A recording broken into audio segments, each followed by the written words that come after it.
Welcome to government jobs for all Indians YouTube channel. இந்த வீடியோவில் நாம ஒரு சூப்பரான டிபார்ட்மெண்ட் இப்போ ரீசெண்டாக வெளிவந்திருக்க நியூ பர்மனன்ட் கவர்மெண்ட் ஜாப் தான் பார்க்க போகிறோம். இந்த நோட்டிஃபிகேஷனை உங்களுக்கு கிளர்க்கு கேட்டகரியில் போஸ்டிங்ஸ் கொடுத்துருக்காங்க. கிளர்க்கு மட்டும் இல்லாமல் வேரியஸ் டைப்பில், அதாவது clerk, assistant, multi tasking staff, steno அப்படின்னு சொல்லி வேரியஸ் டைப்பில் போஸ்டிங்ஸ் கொடுத்துருக்காங்க. இனிஷியல் சேலரியே பார்த்தீங்கன்னா 19,900 63,200 வரைக்கும் பேசிக் பே மட்டுமே. இது இல்லாமல் எக்கச்சக்கமாக அலவன்சஸ் இருக்கும். இந்த போஸ்ட்டுக்கு ஆன்லைனில் அப்ளை பண்ண எஸ்சி எஸ்டி பிடபிள்யூடி கேட்டகரிக்கு ஃபீஸே கிடையாது. பியூர்லி பர்மனண்டான கவர்மெண்ட் ஜாப் தான். தமிழ்நாட்டில் உள்ள 38 மாவட்டத்தினரும் எலிஜிபிள். இந்த போஸ்ட்டுக்கு மார்ச் 5ஆம் தேதி வரைக்கும் அப்ளை பண்ண டைம் கொடுத்துருக்காங்க. இதோட அஃபிஷியல் நோட்டிஃபிகேஷன் அண்ட் எலிஜிபிலிட்டி பற்றின டீட்டெயில்ஸ் இப்போ நான் ப்ரீஃபாக எக்ஸ்பிளைன் பண்ணுறேன். வீடியோவை ஸ்கிப் பண்ணாமல் முழுமையாக பாருங்கள். அதுக்கு முன்னாடி நீங்கள் இப்போ தான் இந்த சேனலுக்குள்ளே முதல் முறையாக வரீங்க அப்படின்னா மறக்காமல் நம்ம சேனலை சப்ஸ்கிரைப் பண்ணிவிட்டு பெல் சிம்பிள் ப்ரெஸ் பண்ணி ஆளுங்கிற நோட்டிஃபிகேஷனை செட் பண்ணிக்கிங்க. அப்போ தான் நாங்கள் கொடுக்குற எல்லா கவர்மெண்ட் ஜாப் அப்டேட்டையுமே நீங்கள் மிஸ் பண்ணாமல் தெரிஞ்சுக்க முடியும்.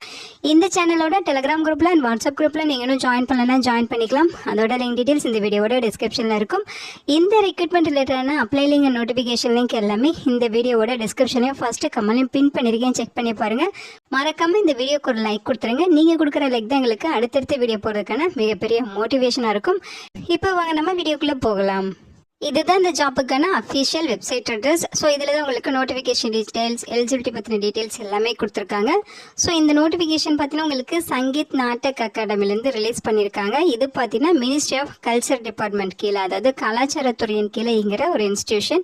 இங்கேருந்து உங்களுக்கு இந்த நோட்டிஃபிகேஷன் ரிலீஸ் பண்ணியிருக்காங்க. போஸ்டிங்ஸ் பொறுத்த வரைக்கும் உங்களுக்கு வேரியஸ் டைப்பில் கொடுத்துருக்காங்க. Deputy secretary, stenographer, recording engineer, assistant, junior clerk, எம்டிஎஸ்ன்னு சொல்லி ஒரு 6 விதமான பதவிகள் சொல்லியிருக்காங்க. ஓகேங்களா? ஸோ டெப்டி செக்ரட்டரி போஸ்ட்டுக்கெல்லாம் பார்த்தீங்கன்னா உங்களுக்கு 67,000 2,08,000 வரைக்கும் பேசிக் பே. இது குரூப் ஏ கேட்டகரியில் வரும். 1 வேகன்சிஸ் கொடுத்துருக்காங்க. ஸ்டெனோகிராஃபர் போஸ்ட்டுக்கு அடுத்து ரெக்கார்டிங் இன்ஜினியர், அசிஸ்டன்ட், இந்த போஸ்ட்டுக்கெல்லாம் சேலரி பார்த்தீங்கன்னா 35,400 1,12,400 வரைக்கும் சொல்லியிருக்காங்க. இந்த 3 போஸ்ட்டுமே குரூப் பி கேட்டகரியில் வரும். ஓகேங்களா? ஸ்டெனோகிராஃபருக்கு 2 வேகன்சிஸும், ரெக்கார்டிங் இன்ஜினியரில் 1 வேகன்சிஸ், அசிஸ்டண்ட்டுக்கு 4 வேகன்சிஸ் கொடுத்துருக்காங்க. ஜூனியர் கிளர்க்கு பார்த்தீங்கன்னா உங்களுக்கு 3 வேகன்சிஸ் இருக்குது. 19,900 63,000 வரைக்கும் சேலரி இருக்கும். எம்டிஎஸ் போஸ்ட்டுக்கு 18,000 56,000 வரைக்கும் சேலரி சொல்லியிருக்காங்க. இந்த 2 போஸ்ட்டுமே உங்களுக்கு குரூப் சி கேட்டகரியில் கிளாசிஃபிகேஷன்ஸ் பண்ணியிருக்காங்க. எம்டிஎஸ்க்கு உங்களுக்கு 5 வேகன்சிஸ் சொல்லியிருக்காங்க. ஓகேங்களா? ஸோ குவாலிஃபிகேஷன்ஸ் நீங்கள் பார்க்கணும் அப்படின்னா ஒவ்வொரு போஸ்டிங்கும் வந்து நீங்கள் கிளிக் பண்ணிங்கன்னா உங்களுக்கு குவாலிஃபிகேஷன்ஸ் ஆகும். ஸோ இதை இப்போ கிளிக் பண்ணால் பார்த்தீங்கன்னா உங்களுக்கு குவாலிஃபிகேஷன் காட்டுது பார்த்தீங்களா? ஸோ உங்களுக்கு குரூப் சி கேட்டகரியில் சொல்லியிருக்காங்க. ஏஜ் லிமிட் பார்த்தீங்கன்னா 18 27 வயது வரைக்கும் இருக்கவங்க எம்டிஎஸ் போஸ்ட்டுக்கு அப்ளை பண்ணிக்கலாம். ஸோ குவாலிஃபிகேஷன் பார்த்தீங்கன்னா நீங்கள் 10th பாஸ் பண்ணியிருந்தால் எலிஜிபிள், அல்லது நீங்கள் சர்டிஃபிகேட் கோர்ஸோ அல்லது டிப்ளமோ கோர்ஸு ஏதாவது வந்து படிச்சிருக்கீங்க, அல்லது ஐடி வந்து முடிச்சிருக்கீங்க அப்படின்னாலும் நீங்கள் எலிஜிபிள் தான். கம்ப்யூட்டர் நாலேஜ் இருக்கணும். ஓகேங்களா? ஸோ இதுலேயே நீங்கள் அப்ளை பட்டன் கொடுத்தோம் நீங்கள் டைரெக்டாக அப்ளை பண்ணிக்கலாம். அடுத்து பார்த்தீங்கன்னா ஜூனியர் கிளர்க்கு, இந்த போஸ்ட்டுக்கு குவாலிஃபிகேஷன் பார்த்தீங்கன்னா 12th முடிச்சிருக்கணும்னு சொல்லியிருக்காங்க. இங்கிலீஷ் டைப் ரைட்டிங் வந்து 30 words per minute உங்களுக்கு தெரிஞ்சிருக்கணும். கம்ப்யூட்டர் நாலேஜ் கண்டிப்பாக இருக்கணும். உங்களுக்கு கம்ப்யூட்டரில் தான் டைப்பிங் டெஸ்ட்டே வைப்பாங்க. ஸோ ஏஜ் லிமிட்டை பொறுத்த வரைக்கும் 18 27 வயது வரைக்கும் இருக்கவங்க அப்ளை பண்ணிக்கலாம். இந்த போஸ்டிங்ஸ் எல்லாமே யூஆர் கேட்டகரியில் கிளாசிஃபிகேஷன்ஸ் பண்ணியிருக்காங்க. டீட்டெயிலாக செக் பண்ணிக்கிங்க. ஸோ இந்த 2 போஸ்ட்டுமே ஃப்ரெஷர்ஸ் தாராளமாக அப்ளை பண்ணிக்கலாம். அடுத்து அசிஸ்டன்ட். ஸோ இந்த போஸ்ட்டுக்கு 22 28 வயது வரைக்கும் இருக்கவங்க எலிஜிபிள். ஸோ ஏஜில் வந்து உங்களுக்கு ரிலாக்ஸேஷனுமே சொல்லியிருக்காங்க. ஓகேங்களா?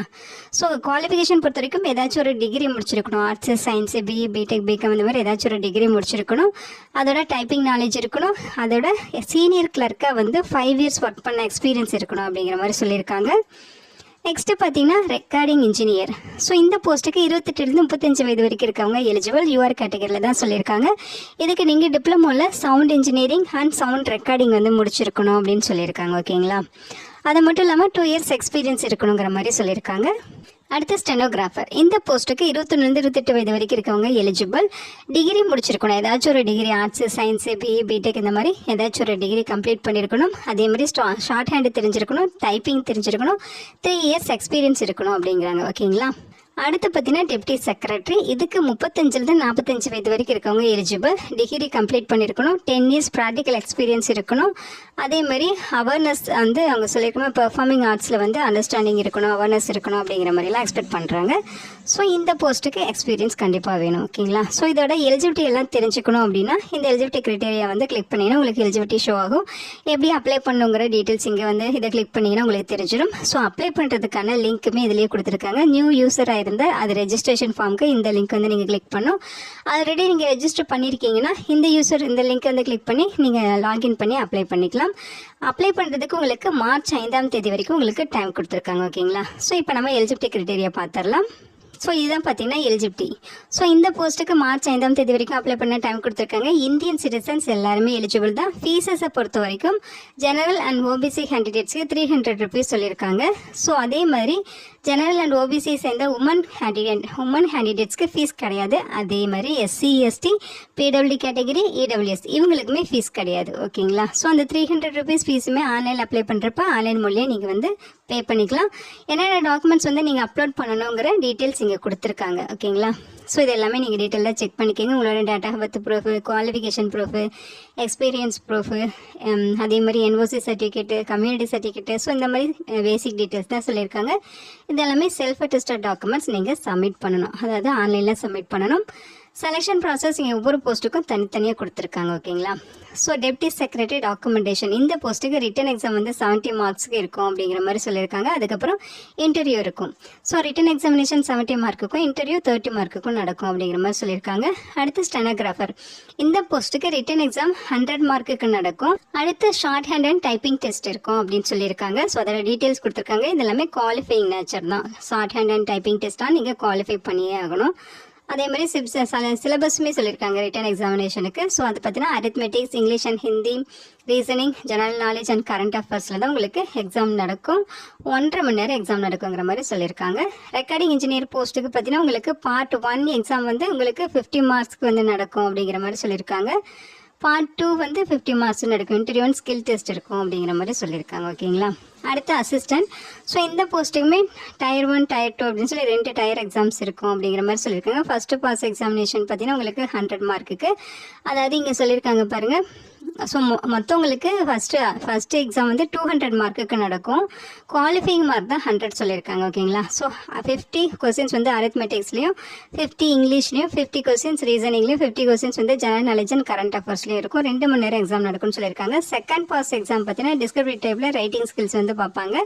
ஸோ அதை வந்து டீட்டெயிலாக கொடுத்துருக்காங்க, செக் பண்ணிக்கோங்க. அடுத்து ஜூனியர் கிளர்க்கு இந்த போஸ்ட்டுக்கு ரிட்டன் எக்ஸாமினேஷன் 100 மார்க்குக்கும், அதே மாதிரி அப்ஜெக்டிவ் டைப் கொஸ்டின்ஸ் தான் 100 மார்க்கு இருக்கும் அப்படிங்கிற மாதிரி சொல்லியிருக்காங்க. 1.5 மணி நேரம் உங்களுக்கு எக்ஸாம் நடக்கும். மேக்ஸு, ஜெனரல் நாலேஜ், இங்கிலீஷ், ரீசனிங்கில் தான் கொஸ்டின்ஸ் இருக்குங்கிற மாதிரி சொல்லியிருக்காங்க. ஓகேங்களா?